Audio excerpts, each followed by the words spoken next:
Messieurs, bonjour, il est 15 h, le journal, voici les titres.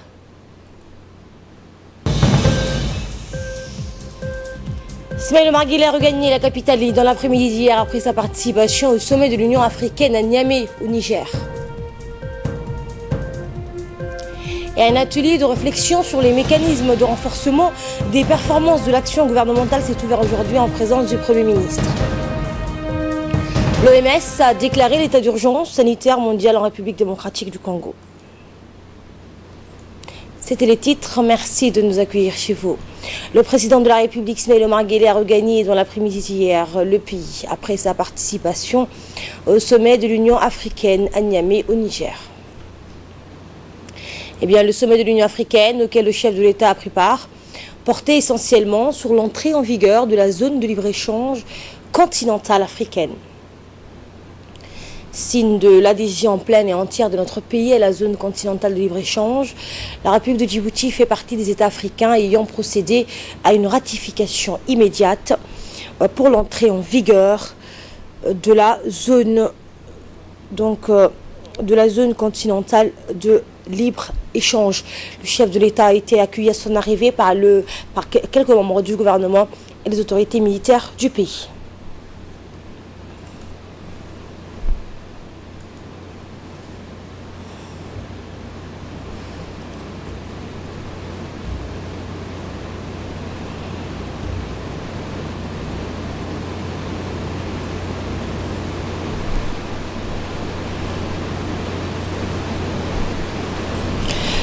Le président de la République, Omar Guelleh, a adressé aujourd'hui à l'approche de la fête nationale du Royaume de Belgique un message de félicitations au roi Philippe. Dans son message, le chef de l'État a formé des vœux de santé et de bonheur au roi Philippe ainsi que davantage de bien-être, de prospérité et d'épanouissement au peuple ami du Royaume de Belgique. Le peuple et le gouvernement de Djibouti se joignent à moi pour exprimer leur sympathie et amitié à la nation belge à l'événement de sa fête nationale, a écrit le président Guelleh, qui s'est donc également réjoui de la qualité des relations d'amitié et de coopération que notre pays entretient avec le Royaume de Belgique. La République de Djibouti est d'autant plus déterminée à intensifier son niveau d'échange et de collaboration avec le Royaume de Belgique que votre pays fait office de modèle de succès de développement, a par ailleurs noté le chef de l'État djiboutien avant de réitérer ses vœux de bonne fête au roi Philippe et à tous les concitoyens belges. A noter que le président de la République a envoyé un message similaire au Premier ministre du Royaume de Belgique, son Excellence Charles Michel. Sous l'égide du Premier ministre Abdelkader Kamel Mohamed s'est ouvert aujourd'hui au Kempinski Palace Hotel l'atelier de réflexion sur les mécanismes de renforcement des performances de l'action gouvernementale. Cet atelier organisé avec le soutien du cabinet Pemondou Associate a réuni l'ensemble des membres du gouvernement ainsi que des hauts cadres de la présidence et de la fonction publique, ainsi que plusieurs panélistes nationaux et internationaux. Lors de son intervention, le Premier ministre, vous l'entendrez, a précisé que cette rencontre de haut niveau émane de la nouvelle attente du président de la République qui a réitéré cette directive dans son discours de la Nation le 27 juin dernier. C'est le début d'un travail de mesure des performances gouvernementales que nous entreprenons aujourd'hui, a poursuivi le Premier ministre. L'objectif principal au terme des débats était de dégager 2 ou 3 secteurs pilotes soumis à l'approbation du président de la République et pour lesquels des résultats sur mesure choisis devront apparaître dans les délais relatifs, courts ne dépassant pas une année. Nos objectifs à réaliser dans les années à venir sur la base de tout le travail qui a été fait. Je félicite également le travail de l'équipe de la primature qui a produit qui a préparé cet atelier avec la participation d'un grand cabinet international. Attirer l'attention sur les chiffres qui ont été utilisés. Beaucoup de ces chiffres ont été modifiés récemment avec la révision des comptes nationaux. Les caractères optimistes de notre développement, on a besoin de les mettre en phase par rapport aux derniers chiffres qui ont été produits. Écoutons les propos tenus par le Premier ministre, M. Abdelkader Kamel Mohamed. L'atelier que nous organisons aujourd'hui avec le soutien du cabinet Pemandu Associated se situe dans la ferme volonté qui nous anime pour renforcer l'esprit d'équipe du gouvernement et la solidarité gouvernementale.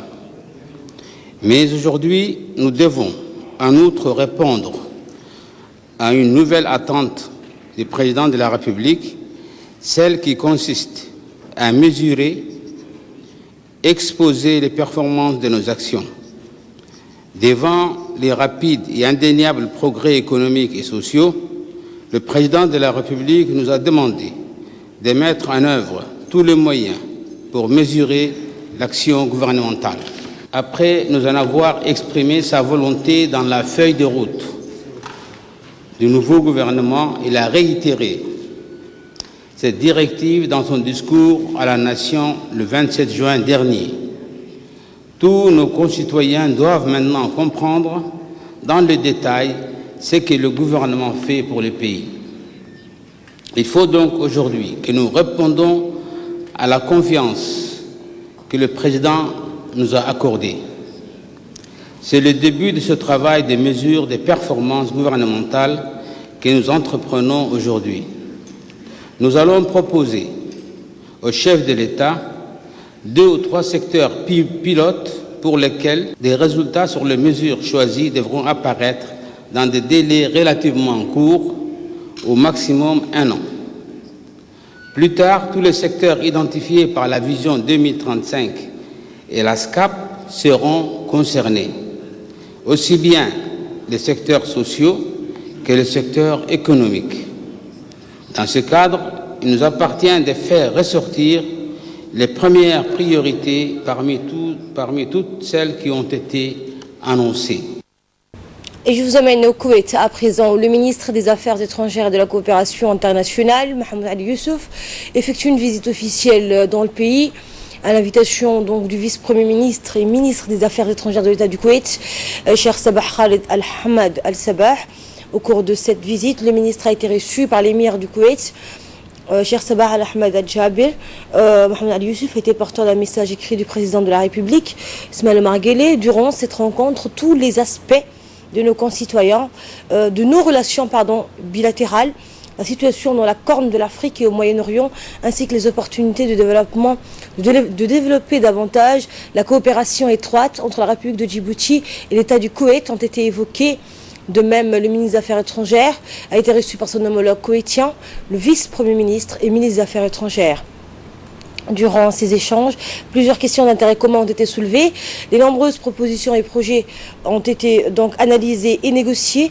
À cette occasion, les 2 chefs de la diplomatie ont procédé par la suite à la signature de 3 accords portant sur une coopération dans le domaine de la culture et des arts, un partenariat entre les 2 instituts diplomatiques des 2 pays et une exemption de visa pour les détenteurs de passeports diplomatiques spéciaux et de services. Le ministre des Affaires étrangères, Mohamed Ali Youssouf, donc, a également rencontré durant sa mission le directeur général adjoint du Fonds koweïtien de développement économique arabe. Le ministre a remercié les hauts responsables du FKDEA pour leur constant appui financier aux nombreux projets de développement socio-économique mis en œuvre par notre pays. Et de nouveaux projets nécessitant des investissements conséquents ont été examinés. Par ailleurs, Mohamed Ali Youssouf a eu une réunion de travail au siège de la Fondation koweïtienne pour le progrès scientifique avec le directeur général, Dr Adnan Shihab Eddine, en vue d'explorer donc les opportunités de coopération entre cette dernière institution et le Centre d'études et de recherche de Djibouti. Le temps que le ministre s'est accompagné durant cette tournée d'une importante délégation comprenant notamment l'ambassadeur de la République de Djibouti au Koweït. Le ministre de l'Éducation nationale et de la formation professionnelle, Moustapha Mohamed Mahmoud, a dirigé ce matin les travaux d'une réunion de présentation du rapport d'activité des conseillers techniques du ministère de l'année scolaire 2018-2019. La rencontre s'est donc déroulée au siège du ministère de l'Éducation nationale en présence du secrétaire général Mohamed Abdallah Mahyoub et de l'ensemble des conseillers techniques du ministre ainsi que des directeurs généraux. Le ministre a salué, loué a d'abord loué donc le travail de l'ensemble des conseillers techniques pour la réussite de la cérémonie de remise des diplômes du bac dans les 5 régions de l'intérieur. Par la suite, il n'a pas manqué de féliciter et remercier les conseillers techniques qui ont effectué un travail bien organisé. Le ministre est dit satisfait du bon déroulement de la cérémonie de remise de diplôme de bac 2019. Puis c'est le conseiller technique du ministre Abdi Siki Rayad qui a fait une large présentation de synthèse, de travaux, de réflexion de différentes commissions. À cette occasion, il a rappelé les 12 projets sur les études et analyses des rapports d'activité sur le terrain. Il s'agissait notamment de la création d'une chaîne éducative au Cripen, une étude du concept de l'école rurale, l'éducation préscolaire, mais aussi le port de l'uniforme. Mahmoud. Cette réunion a réuni, outre le ministre, ses conseillers techniques et les directeurs généraux du ministère. Cette réunion avait comme but de présenter le rapport d'activité de l'année scolaire 2018-2019.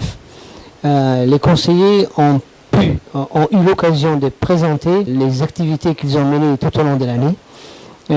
Et ces conseillers techniques ont travaillé pas moins de 12 sujets. Et cette réunion a permis aux conseillers de montrer au ministre les tenants et les aboutissants de ces sujets, parce que justement, nous sommes juste avant la période estivale, et dès la rentrée, les directeurs généraux du ministère ont la tâche de concrétiser toutes les recommandations qui se trouvent dans ce rapport d'activité.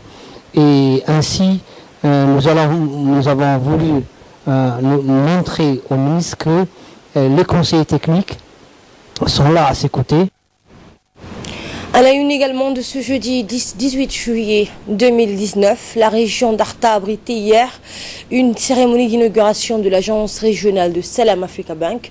Cette cérémonie d'inauguration s'est déroulée sous l'égide du ministre de l'Énergie, Younis Ali Guedi, et a vu la présence du président du conseil d'administration de Salam Africa Bank, Ali Abdellah Hatin, le préfet d'Arta, Abdellah Al-Ouki, le président du conseil régional, Elmi Bouh, le directeur de l'académie d'Arta, le colonel-major Mohamed Ali Obsi, des parlementaires de la région, des élus locaux, des responsables des services déconcentrés ainsi que les chefs coutumiers.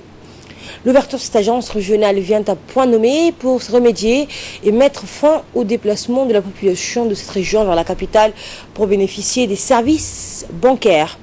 Rappelons que depuis son installation à Djibouti, Salam Africa Bank, fondée sur la base même des législations islamiques, a fortement contribué au développement économique du pays à travers des investissements qu'elle a consentis, que ce soit dans l'immobilier ou encore dans le développement industriel et commercial. Soulignons que cette nouvelle réalisation s'inscrit en effet dans la politique gouvernementale à laquelle a donné le président de la République, Ismaël Maguélé, une orientation stratégique du développement visant à rapprocher les services publics et bancaires à nos concitoyens. Le président du conseil d'administration a dans son intervention rappelé que la Salam Africa Bank est toujours prête et à chaque instant afin de servir leurs clients et de tous les milieux sociaux et de toutes les professions, à savoir commerçants ou autres, dans leur démarche au niveau bancaire.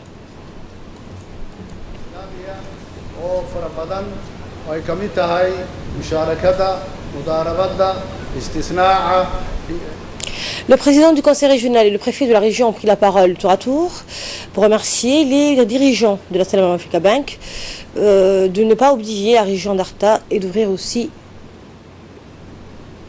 d'ouvrir donc une agence à Arta.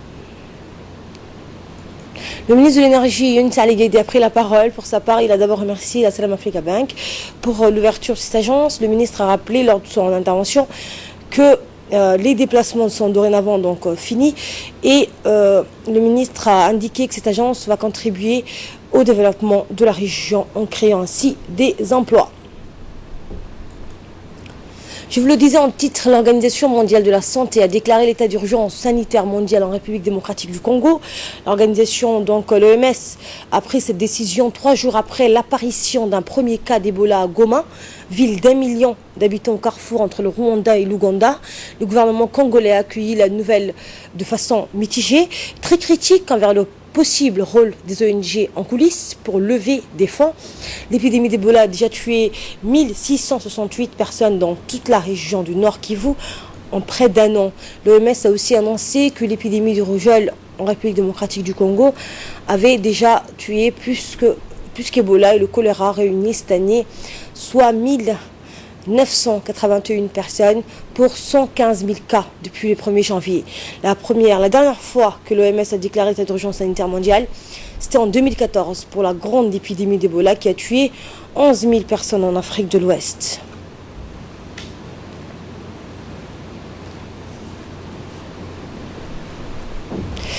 L'Union européenne ouvre une enquête sur Amazon. La Commission aimerait savoir si le groupe américain utilise à son avantage les données des marchands indépendants qui vendent des produits sur sa plateforme de vente et veut examiner de près les pratiques commerciales de la société pour voir si elle enfreint des règles antitrust de l'Union européenne. Nous allons coopérer avec la Commission européenne, a réagi Amazon dans un communiqué.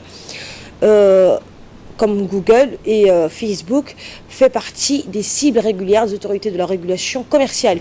Malgré les amendes parfois astronomiques qui leur sont infligées, pour violation des règles de concurrence, les GAFA ont une telle puissance financière que les experts doutent de l'efficacité des sanctions.